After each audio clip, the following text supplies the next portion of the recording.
All right, thank you. Thank you, everybody.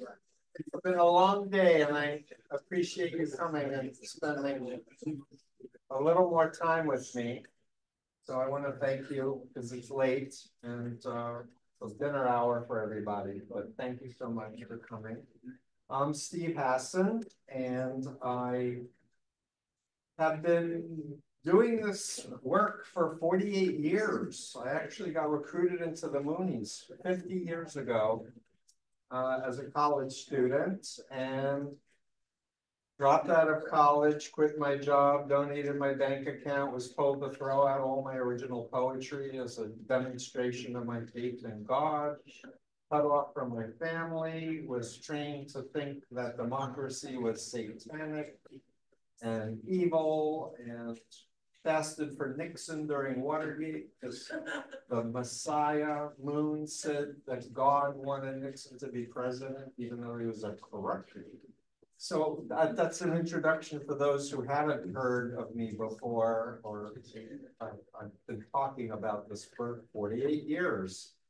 But I decided to title this talk Combating Cult Mind Control Throughout the World in 2024, because I feel like we're at a moment of existential significance. And I used to think undue influence was the second most important issue on the planet, and global climate crisis was number one, until I read a book called The Parrot in the Igloo by David Lipsky, who I interviewed recently on my podcast, The Influence Continuum. And this was a book on climate science denial, starting from the 1800s, I might add. It was a very well-researched book. But it turns out the Moonies, my former cult, has been at the center of global climate science denial for 50 years. So as a former leader of this cult, I'm pissed. I am just outraged that this cult still exists and that it has so much political power. And I'm going to go through the slides pretty quickly, but I really want to tell you that I feel like those of us in the room who have experienced the loss of our freedom are in a unique position to help everybody else in the world who doesn't understand that the mind can get hacked, that people can be brainwashed to believe ridiculous, insane things and follow malignant narcissists around the world. And what's so different over these decades is the internet, social media, AI, supercomputers, and basically state actors that want to destroy any regulations, any rule of law. And it's, I feel like we're in a unique position to help educate the planet on this important topic. So that's the frame, and I'm going to give lots of time for questions and answers. But I typically, when I do a talk, I'm used to standing and pacing, but we're doing a streaming thing, so forgive me. But I think it's this way. I always like to start a talk by asking the audience, typically not of ex-members, but how would you know if you were under mind control? Because I was in 2.5 years and I met a lot of people and they tried to tell me I was brainwashed and mind control, that I was in a cult. And the thing is that when it happens to you, your operating system got hacked. So you don't have the perspective to think objectively about what's happening. And it's not that unlike when you click on a deceptive link and malware gets installed on your computer and it takes over your operating system. And I'll have a few slides, but this is the central question. And I have a formula that I'm going to propose for how to know. I did a TEDx talk on the subject, but it's really important to understand that 90% of everybody walking around thinks erroneously that only weak, stupid people could be brainwashed. Never happened to me because I'm an extra honor student and I was reading postgraduate level when I was 8, which is true, and skipped 8th grade, but it happened to me. So, and this is just a tiny, and I'm stunned that a lot of young people, when I say I was in the Moonies, they're like, who? Yeah. Because the cult has gotten so powerful in the media, you don't hear anything about it, except for us former members, right, Helena? Us former members who, you know, speak out in the media and tell our stories. But Moon had the Guinness World Book record for a simultaneous mass wedding. He did 35,000 couples at one time, all members, and he would line the men up and the women up, and he'd go, you and you, you and you, you and you. And everybody believed he was tuned into God and he knew everything about everybody. He was a sinless Messiah. And he knew, and this was all about blood purification. Why? Because Adam and Eve had sex with Satan, the archangel, and all of humanity fell away from God, and all of human history is to bring the Messiah to purify everybody. And when Moon took over the world, everyone would speak Korean, by the way. You didn't know that. But literally every single suit and every single wedding dress were the same, and everyone had to pay for it. It was a big moneymaker for the cult. So Moon died in 2012, and his wife took over as the figurehead of the main cult. I should say I have on my website a list of front groups of the Moonies. It's 71 pages, single spaced. This is not a small group. It's a multi-billion-dollar international conglomerate. 2 of his sons are at war with the mother, thinks she's the whore of Babylon. This is one of the sons, Sean Moon. I can mix this.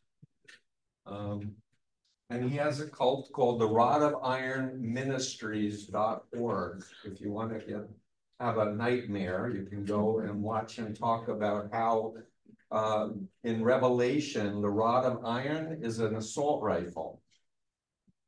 AR-15, and conveniently, his brother Justin happens to have an arms factory making AR-15s as well as pistols, and they have 2 training centers for Civil War in Tennessee and Waco, Texas.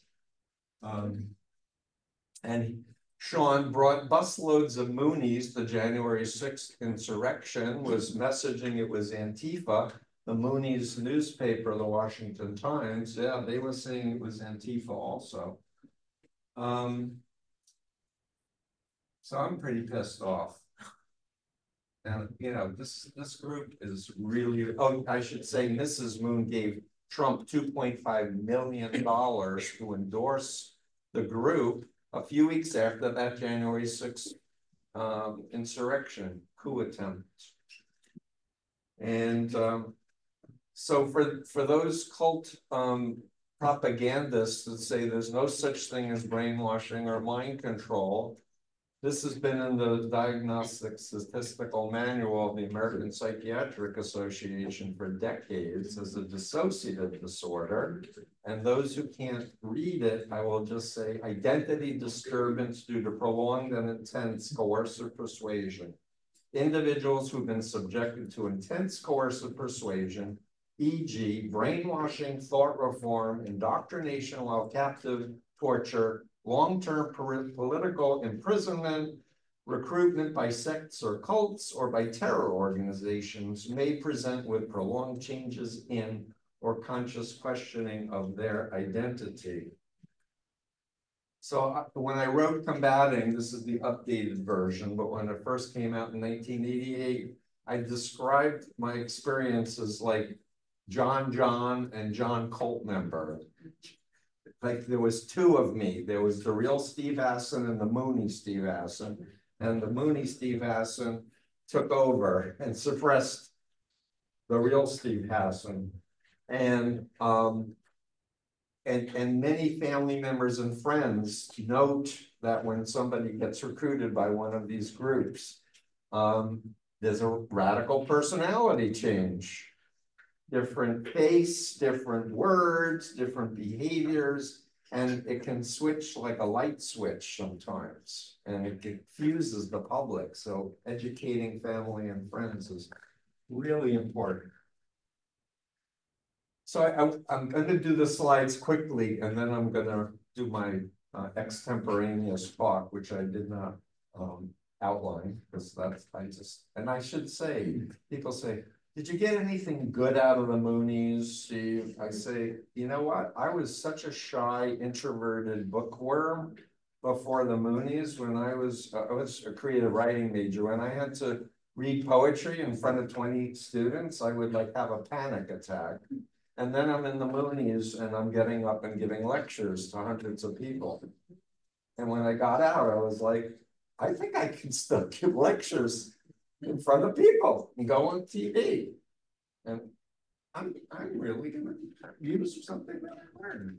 Anyway, I think it's important to understand this graphic because the public may be exposed to the fringest of members and go, there's nothing wrong with them, they're completely normal. But for me, when I'm thinking about an authoritarian mind control cult, I'm looking at the pyramid, particularly the core devotees. That's what I'm looking for criteria. So this next slide is probably the single most important slide for me in terms of asking all of you who want to educate your friends, your family, other ex-members, legal systems and such, because from the moment we're born, we're influenced by everything. We're learning organisms, really. But to understand there's ethical guidelines and values, and it's a continuum, it's not a binary, to unethical influence. Like legitimate religious groups, in my opinion, they honor informed consent.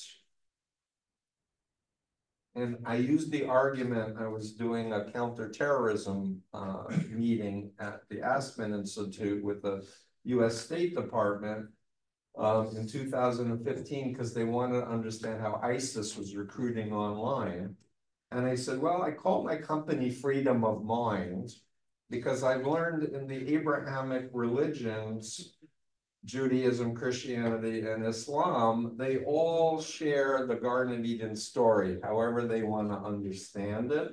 But in that story, Almighty God didn't brainwash Adam and Eve to be obedient and dependent. And it tells us an important message, however you understand the divine or spirituality, that we need to have choice. We need to say no. We have to be able to ask questions. And that's what a healthy religious group is about. And I think Frederick Clarkson, who was still is a journalist, he interviewed me when I got out of the Moonies, and he said, you know, Steve, the Moonies infringed on your religious freedom when they lied to you and said they weren't religious. You know, because if you knew what they were actually teaching, you never would have gotten involved. And I'm like, damn, you're so right. Because the cults like to use religious freedom, I'm free to lie to you and trick you and hypnotize you and brainwash you. And I say, no, you're not. That should be a crime. It should be a crime. So there are many more criteria on the ethical side that I could expand individuality, you know, individual influence. And of course, domestic abuse is on the unethical side. But many of you know that when I wrote my book, actually when I did my first master's dissertation, I learned about Leon Festinger, his book When Prophecies Fail. It's the cornerstone of cognitive behavioral therapy. He was talking about cognitive dissonance, thoughts, feelings, and behaviors, and how human beings like to be congruent between their behaviors and their thoughts and their feelings.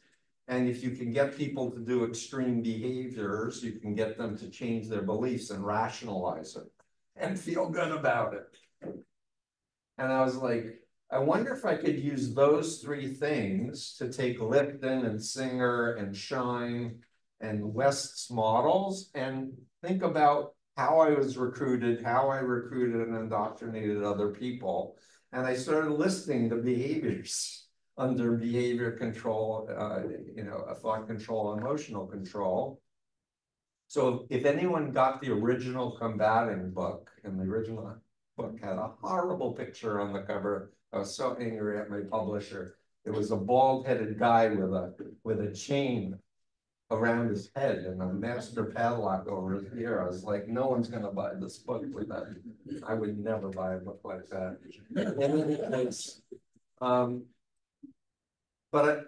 And so when the original book didn't call it bite, it was in a different order. But the other piece that I needed to add was information control, because human beings live by taking in information through our senses, through our stories, through our words, because that information is what makes us adapt and change and grow and connect with each other.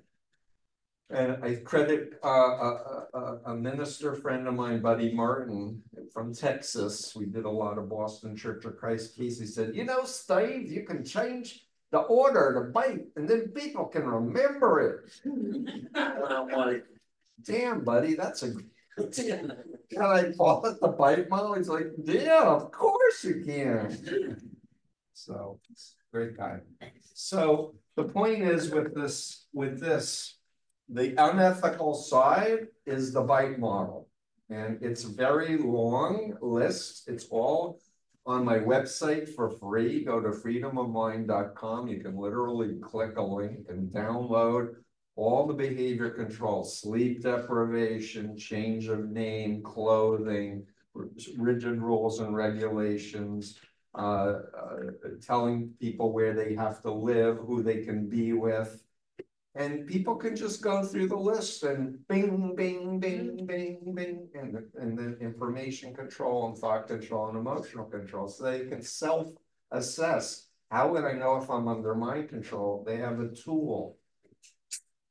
And for me, I'd like to see this graphic in every bathroom, like they're, you know, are you a victim of domestic violence? Call 911. It's like, let's teach people how to evaluate what's healthy influencers. Like, they are transparent, they are trustworthy, they're accountable, they're psychologically healthy, versus the malignant narcissist who's a pathological liar and thinks they're above the law, Trump, and other authoritarian leaders around the world. It really becomes formulaic.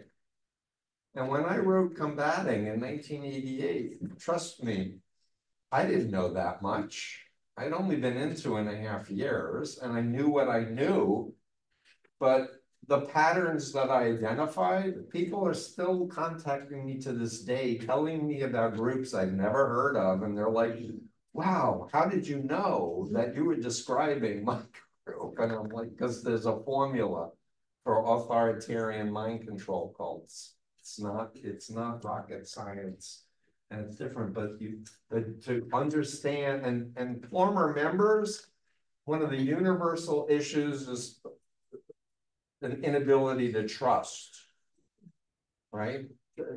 Trouble trusting yourself, trouble trusting an organization, trusting another human being. Well, if you can internalize the graphic and understand malignant narcissism, I have 2 slides on that coming up, and such, you have an internal mechanism that you can evaluate anything.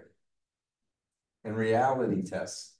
You need to have a little assertiveness to ask direct questions, but you can learn to trust yourself. Be your own best friend. Be your own teacher. Be your own therapist.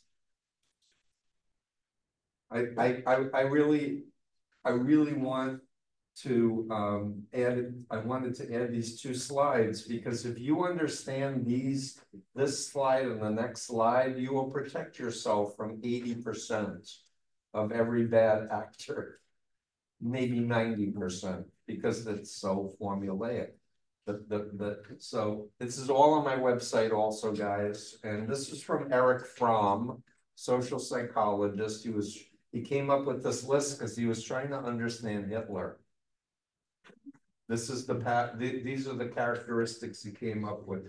Grandiose, self-centered behavior, fantasies of power, success, and attractiveness, need for praise and admiration, because they have a hole in their self-esteem, because they basically have an attachment disorder. Super sense of entitlement, everyone exists to serve them, and lack of empathy. And this, when I was working with sex trafficking survivors, developing a program called Ending the Game, one of the critical pieces that these women were, in some cases girls and underage girls, were missing was they thought the pimp loved them. You know, and when I was able to explain, no, if you don't have empathy, you're incapable of love. Oh, but he said he loved me. It's like, yeah, words. And he's very certain, and you know, they're good talkers and they're very good flatterers. But pay attention, because if somebody's lacking empathy, warning. And then this is the psychopathological dimensions. Thinking you're above the law, what do you call it? Antisocial behavior, pathological lying, interpersonally exploitative, sadistic, harassing and silencing. Trump's threatening to try Liz Cheney for treason. If he ever gets into power again. Violence, paranoia, inability to trust friends. So, and teach your children this stuff. The best thing you can do is inoculate. And on that topic, I really think describing mind control as a virus really works in the age of post-COVID. We need to have a public health emergency. You know, we need to inoculate people to be able to understand how to protect their own minds. We need intervention. Mental health professionals, I've heard it over and over again at this meeting, are not trained on how to identify someone who's in an authoritarian mind control relationship or cult, or much less how to treat them. And in addition to intervention, recovery services. There's no rehab centers in the United States anymore. There used to be Wellspring and Meadowhaven, nada. And there are tens of millions of people who've been radicalized, a lot online through the media and through dead, blood-off politicians, I might add.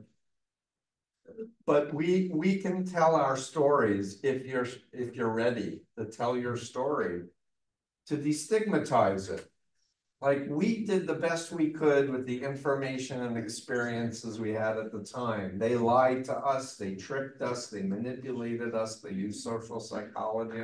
It's not on us. They were the bad actors. We were trusting, we were idealistic, we were responding to someone we thought loved us or were flirting with us, and we were lonely or whatever. But the thing is I really feel like former members and those family and friends of former members were in a unique moment in the world where we need to be teaching the public about psychology and social psychology and about hypnosis and the difference between ethical hypnosis and unethical hypnosis, because it's all over the internet, hypnosis. Yeah. So about 7 years ago, I got involved with a forensic think tank at Harvard Medical School. A forensic think tank are people who are psychiatrists, psychologists, and lawyers who interface with the legal system. So they become expert witnesses. And because I was thinking, you know, I'm an activist for 40 years and things are getting worse. And the law is about 100 years out of date with understanding what we know about the human mind and about people. And the law has to get updated. So I got involved with this forensic think tank. I did a presentation, not unlike this one. And one of the professors said, you need to go do a doctorate and you need to do a quantitative study on your bite model. And I said, I'm too old. I'm 63. And he said, I'm 77. You want to change the law or don't you? If you do this thing, I'll supervise your research. So I did it. This is the dissertation. And I created literally a roadmap for anyone who is involved with law enforcement and the law, as well as therapy. I took Lifton's model, Singer's model, Schreiner's model. I connected it to trafficking law, which is fraud, force, or coercion. I connected the dots with those things. And I should add that labor trafficking experts in the US and sex trafficking experts love the bite model because it fleshes out deception and manipulation and sleep deprivation. It gives all the granular detail. Then my dear departed friend, Alan Shefflin, who was president of ICSA, he was a law professor at Santa Clara Law School. I contacted him in 1978 when I read his book, The Mind Manipulators. It was one of the first 2 books on MK Ultra.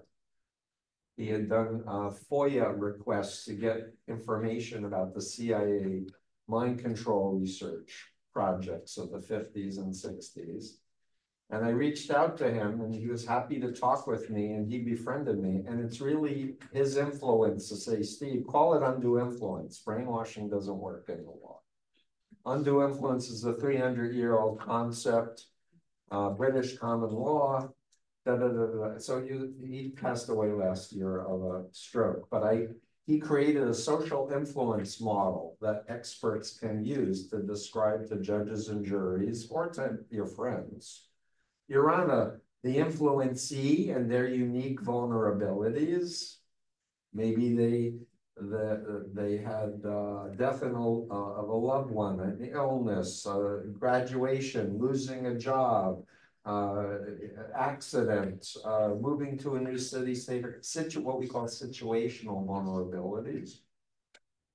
The influencer or the predator or the predatory organization.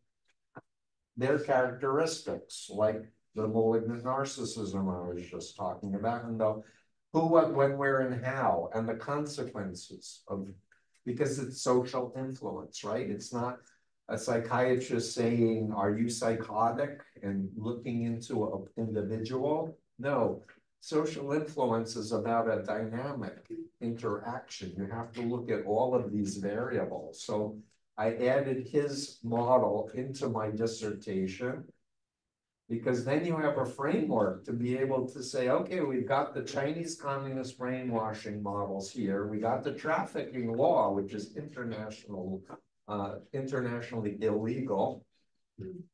Now we have the law professor's model for how to explain predator and prey in a granular way that makes sense. And then I did my quantitative study on the bite model. And we had over 1,000 participants going through all the criteria from none on a Likert scale from never to always. And guess what? We had a 0.9 factor analysis for authoritarian control. But it also makes sense. If you can control someone's behavior, information, thoughts, and feelings and make a new identity that's dependent and obedient, Yeah, that sounds like authoritarian control. And whether somebody calls it, religion or not. So I bought the rights back to combating in 2014. I wasn't allowed to put Scientology into the original edition. I asked my good friend John Atack, the world's foremost authority on Scientology. I said, John, would you edit the book and add everything you can that you think is important about Scientology into this? And all of the weaknesses of the book, like I didn't know about the Jehovah's Witnesses or the Mormons were cults until the book came out and I started getting deluged by former members and former elders. And I got deluged by people saying, Steve, you were recruited at 19, but I was born into it. I don't have a real me. And I was like, you're right. What do I do with that? And I just started to figure out that and this is where I still am at this point. I really think people are born with an authentic self. Like when you're a baby, you have DNA, but there's an essence of you. And no matter if you didn't have the life experiences, I just met so many people born into cults that ran away as soon as they could. They report they just never liked it. They didn't believe it. They saw the hypocrisy or whatever. So I think we all have an authentic self. I can't say there's an evidence-based structure for how to evaluate that. I just know it from doing this work for so many years. So we added terrorism, we added people born into cults, trafficking, and Mormons. Yes, Steve, did you want to say? I think you're making a really important point there, Stephen. Well, thank you, about the born with an authentic self. I wouldn't put it that way, but it's a fact that that people are born with different temperaments. One of those, and one aspect, one characteristic of born temperament is willingness to explore. That is a temperament characteristic. I'm going to try to repeat for the audience because I'm not, but so former president of ICSA, forensic psychologist Steve Eichel, who did his dissertation on deprogramming, how's that for a plug, said that he believes that people are born with temperaments and that human beings want to explore, they want to grow, they want to learn, they want love. They want love, they want safety, they want attention. And what we're learning is that we have mirror neurons and healthy children need that physical contact and interaction with humans. They're not getting it from iPads, they're not getting it from smartphones, and it's rewiring our youth in a very destructive way that I'm gonna go back to social media and the internet, but if you haven't read the new Combating, you might want to check it out. I did Freedom of Mind. That's my model called the strategic interactive approach to how to help empower people to start reflecting and reevaluating. It's not to persuade people that they're in a cult and they have to get the hell out of there. It's about sharing in a respectful, interactional way. And there's a formula of rapport and trust building and asking questions and getting information, building perspectives. I have a 3-step phobia intervention. And a lot of former members still have phobias and anxiety disorders that are untreated. And what people typically do when they have a phobia is they avoid the stimulus. So people leaving a Bible cult won't pick up a Bible, or they won't go into a church, or someone in a yoga cult will never do yoga again. I say it's your mind, you should control it. And you should think about what you want. And if you like yoga or you like meditation, undo the triggers, reassociate them, or do a different type of meditation, but like be in your body, be in the here and now. Have a locus of control inside your body. Have a positive future orientation. Oh, that's the QR code, but it's also on my cards that are everywhere. So I'm gonna just go back to that one and leave that up while I riff for another 15, 20 minutes, and then I like to do questions and answers, because honestly, I'm tired of hearing myself talk. And there's a lot of wisdom in this room, you know? So I'm gonna tell you briefly that when I got deprogrammed from the Moonies as a leader, I had all these internal documents from meetings that I was attended with Moon. They were unedited, printed by the group about how he's going to take over the world, how he's going to destroy democracy.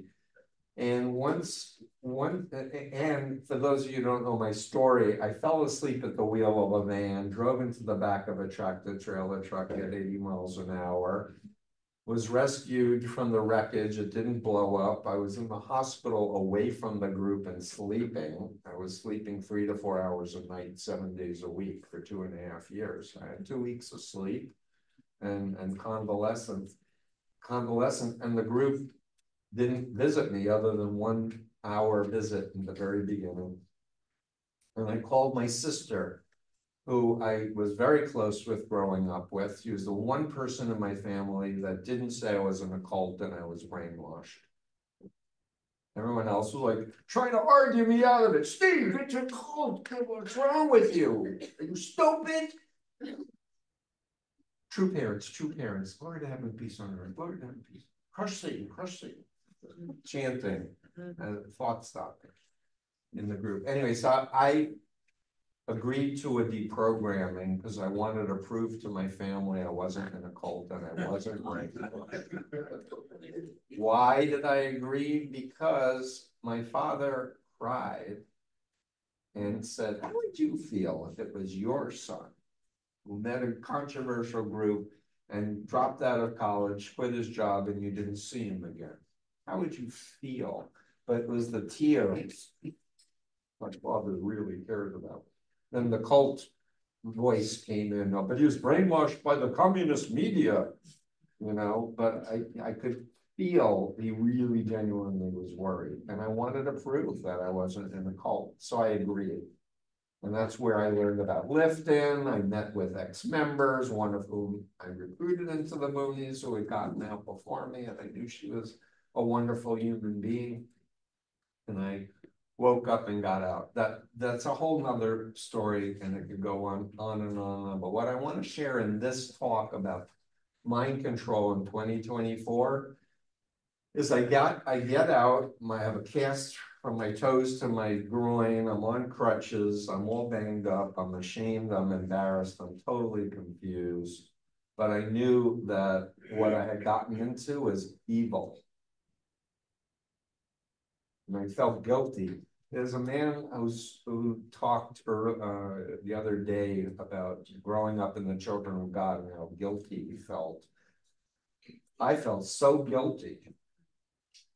So I said to my father, I have these speeches, you should really go with a police officer and try to get the material. And I gave it to a congressional subcommittee investigation that was looking into Korean CIA activities in the United States, because the #2 man at the embassy defected. And this is a longer story, but I'm trying to condense it to the essentials to make my point about mind control in 2024. So and the Moonies had threatened to kill me. I had phobias up the wazoo. I was taken to see The Exorcist movie, and Moon said that God made The Exorcist. This was a prophecy of what would happen if you left the church and everything like that. But I basically said to the head investigator, I'm happy to talk to you, but please don't put me on the stand. I don't want to be assassinated. And I truly believe that. But I naively thought that this investigation was going to shut down the Moonies. October 31st, 1978 rolls around. The final report, 80 pages of the, I think it's 300 pages, was on the Moonies. So I'm reading ACIA, interesting, And guess what happened 18 days later? Anyone remember? Jonestown. Congressman Ryan was assassinated. He was on that committee. I'm looking at the bodies face down in the jungle. I'm going, I would have done that. I would have killed them. I would have taken the gun and shot the congressman if I had been ordered to. That's how far gone I was. And I cried. Senator Bob Dole asked me to come to DC and be part of a congressional hearing with a survivor of the People's Temple. I flew to DC and the Moonies are picketing. And I'm taken off the agenda. And the president of the Moonies is invited to speak instead. And I said, what the F? What the F is going on here? And my idealism, my faith in the US government was like, what?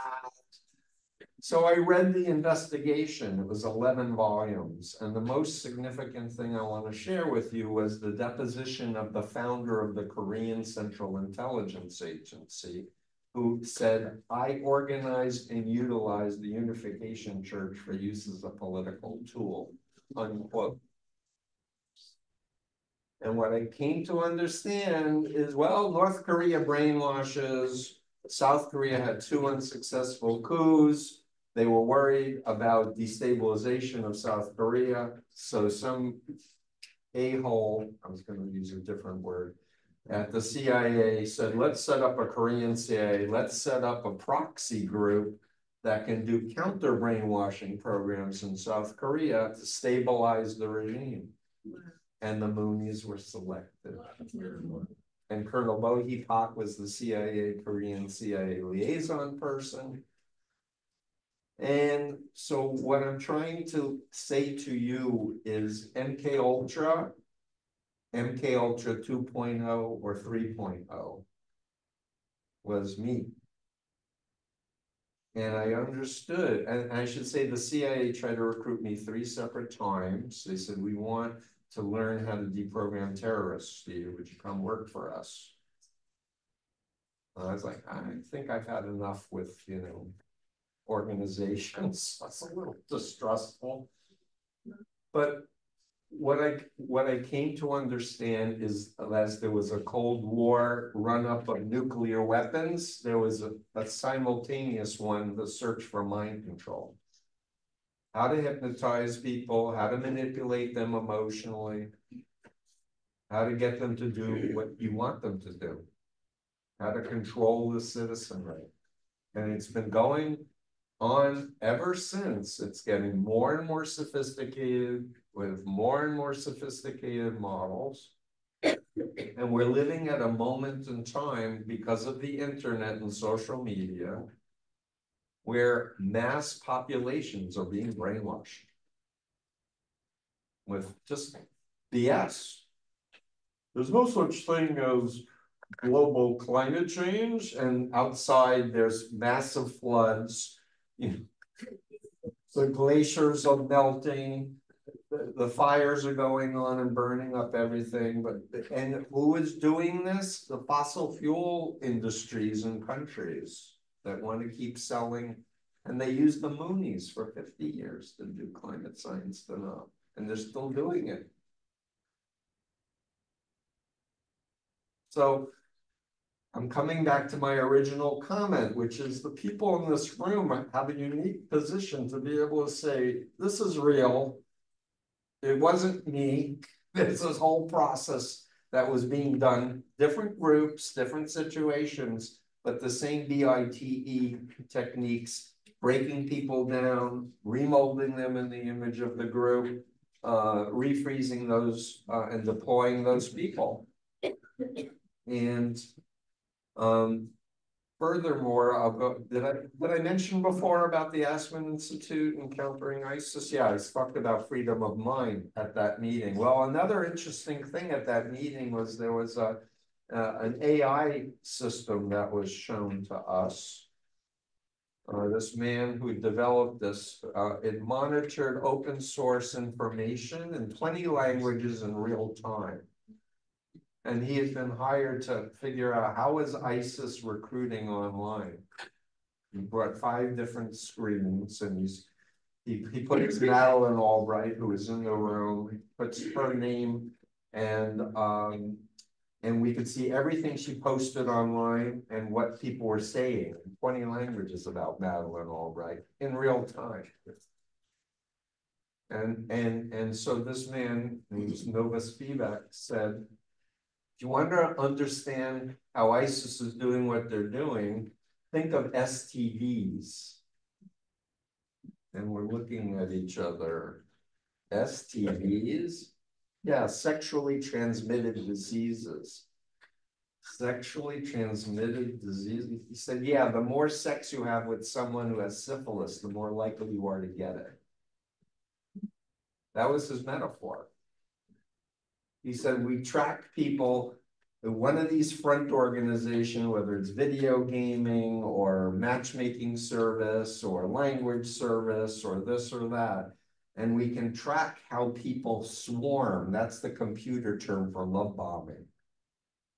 But it can be with bots online and systematically interacting and nudging them and then getting them to go to a different location that's more secure, showing them YouTube videos or videos that they are then start indoctrinating people, keeping them up all night long because these meetings are too important.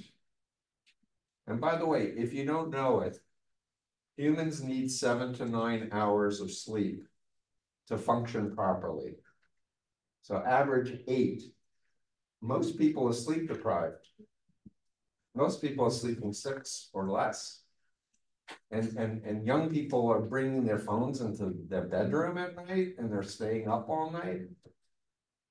This is the ultimate brainwashing device right here. And I know BJ Fogg at the Stanford Persuasive Lab that he taught Google and Facebook and everyone else how to, like Pavlov's dog with the ringing of the bell, how to get those likes and how to keep getting those little dopamine surges to keep people addicted. And I was on Asa Raskin and Tristan Harris's podcast, Your Undivided Attention. They're some of the few people that are sounding the alert with AI and social media. And Asa feels guilty because he created doom scrolling. If you don't know what that term is, it's when you say to yourself, I think I'm going to go on Instagram for 5 minutes. And then 2 hours later, you're like, wait a minute. I had work I had to do. I meant to go to sleep 2 hours ago because it's that powerful. And I'm saying to all of you, we need to control our own minds and bodies. We need to realize technology is supposed to serve us. We're not, and with Americans, there's no data privacy. You know, the Mercers made Cambridge Analytica, they hacked Facebook, they got millions of people's details. There's now 5,000 data points on every voting American. And that's not including Chinese hacks of major banks and major corporations and Experian and all the rest. So these profiles are online. And there's a company that I'm aware of, there's probably more, but there's at least one, there's a documentary made about it in Colorado called Gloo, Gloo, and they will sell data on people to cults. They can sell data. Who's depressed? Who's searching depression or anxiety attacks? And they can put these through supercomputers and they can create formulas. And all of a sudden the person is getting a message, come to our Bible study. Let's play volleyball together. Or you look pretty cute. I saw your picture online. You want to go out with me? This is what's happening in 2024, people. It isn't, recruiting on college campus in person anymore. It's happening online en masse. So how are we going to stop it? Well, being aware of the techniques. Do you know that Trump got $2 billion worth of free advertising in his first presidential campaign? $2 billion. I can't prove it, but I believe his people bought that system that Nova Spivak showed. Because I said to Nova, there's a presidential election next year. This is really powerful stuff, because he described mimetic warfare was how he could stop ISIS online. Tracking memes.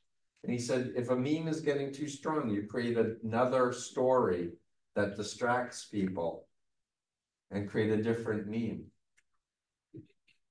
So I said to him, there's a presidential election, Nova. He said, oh, Hillary's people only want to pay us $10,000 a month. I can't pay my electrical bills for that.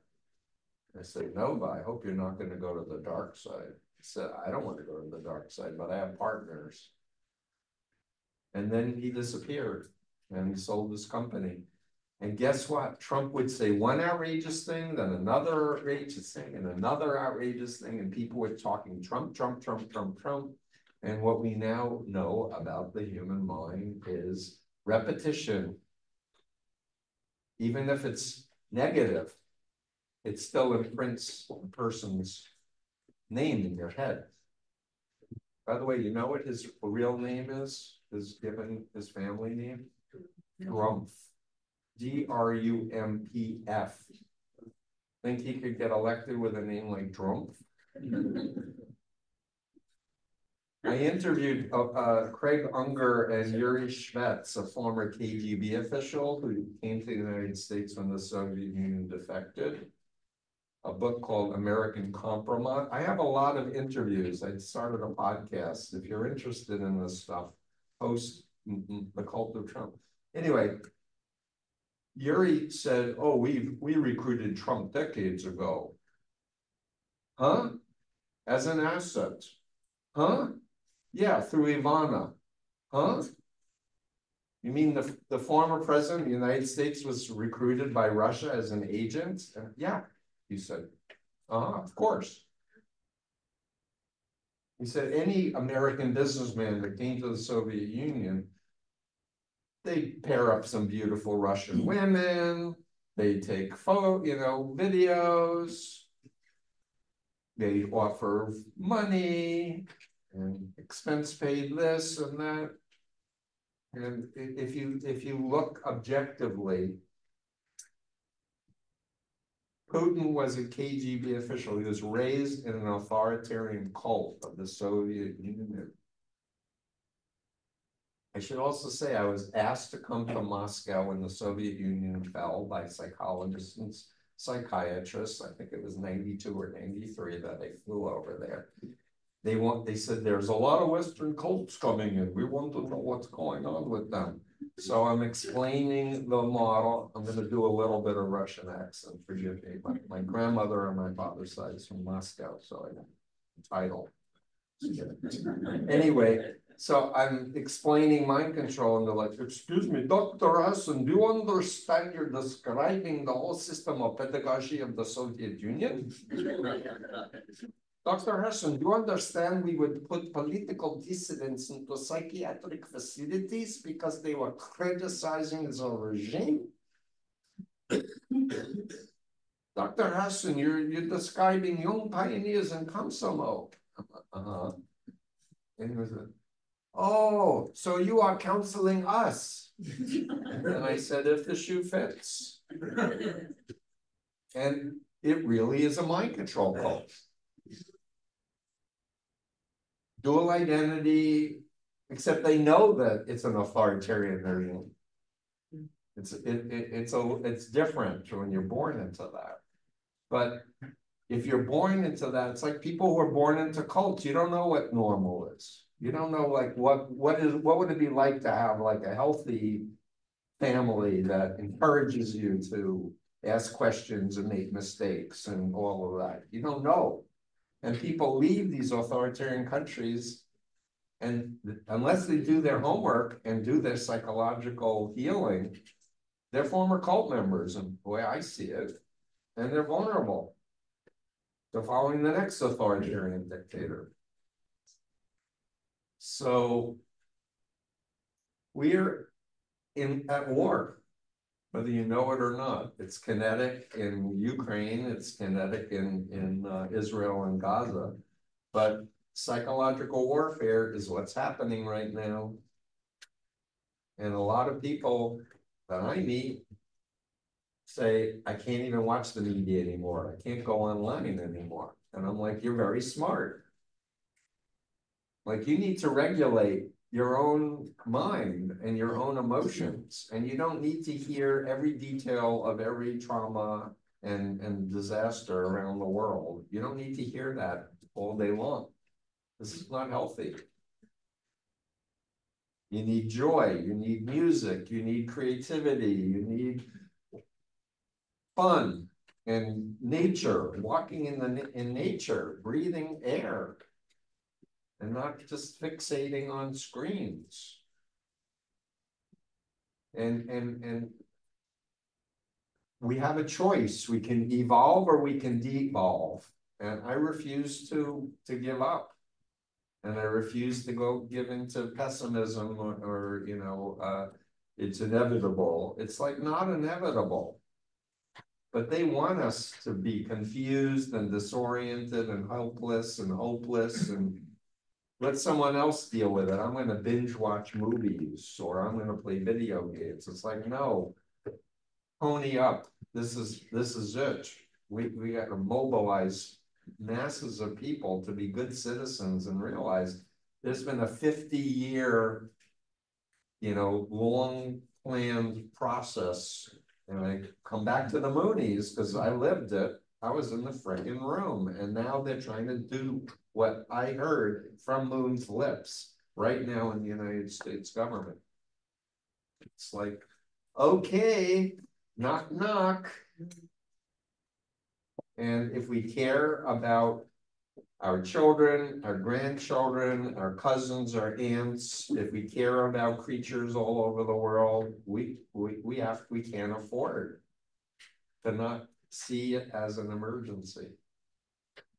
So I'm wrapping up now. I just want to say again, I feel like ex-members are like the white blood cells of the immune system of you who are doctors, of the human body. Like we can identify authoritarianism and we're in a position to be able to help. But we have to get past the stigma of feeling ashamed, embarrassed, like it was something wrong with us. There was nothing wrong with us. We were exposed to authoritarian mind control, cults. And they're not just religious cults, they're political cults, therapy cults, large group awareness training cults. Cryptocurrency is a multi-level marketing cult, in my strong opinion, by the way. There are cults that are using psychedelics and wanting everyone to get stoned, so they're not going to be citizens. It's like, think about it. Like, what's our future? How do we want to be? And I don't know. I want to be a realist, but I want to have hope, and I want to give you hope. And I'm telling you, people say, how could you do this so many years? It's like, it's the most fulfilling work I could choose. It chose me in a way. And I want to do a shout out for Robert J. Lifton. Does everyone know who Robert J. Lifton is? Thought Reform and the Psychology of Totalism. I called him a few months after I got out. I still had a cast. I found him at Yale. I got him on the phone. I said, Dr. Lifton, your book saved my life. He said, oh, which book? And I said, Thought Reform and the Psychology of Totalism. He said, that old book? Why? And I said, well, I was in this group called the Moonies. I was recruited at Queens College. He said, come and see me.